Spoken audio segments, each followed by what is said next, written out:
Good morning, everyone. So in a lot of my prior videos, we talk about making sure that you get the advice of your advisors, whether that's your bookkeeper, your accountant, your lawyer, your investment advisor, whoever it is, your financial planner, whatever, okay? And it's important that you have those people on your side and on your team in order to make good decisions and good choices, okay? However, if your advisor has made mistakes and they do not have your best interest in mind, then you need to fire them and you need to find somebody else, whether that means moving professionals to a completely different office or moving to a different professional within the same office or same branch or whatever the case may be. It's important that the person that you are trusting with your money or your business or your personal well-being is on your side. Last week I had an appointment with one of my clients that got a letter from the CRA saying that they owed $3,000 in penalties because they had over contributed to their tax-free savings account. They approached their investment advisor to ask them what was going on. That person essentially avoided the conversation and told them that it was somebody else's problem and not his.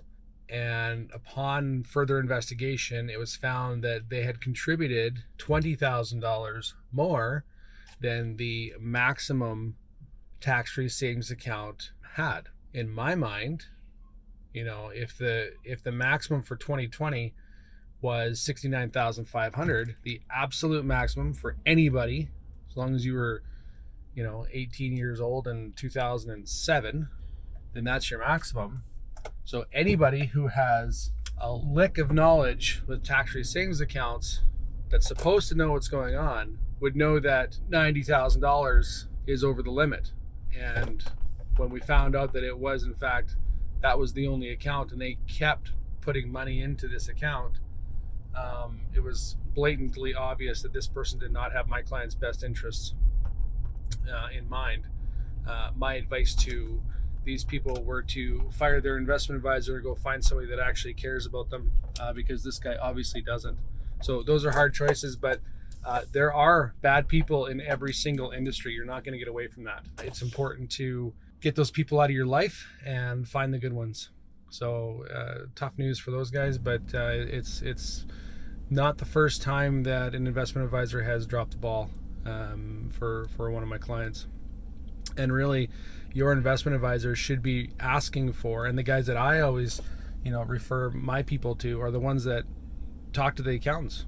They're the ones that those are the ones that actually care, the ones that are willing to talk to the other professionals. If one of my clients says, "Hey, would you mind talking to my investment advisor and going over this stuff?" I'll do that, and they should be willing to do that too. So if your advisors are not willing to talk to other professionals about your situation, that's another indication that you probably shouldn't use them either.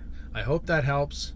I hope no one else over contributes to their tax-free savings account, because it is awful penalties. 1% per month, 12% a year on any over contributions. So don't do that. Take care of yourself. Take care of your family. Take care of your friends, and be well.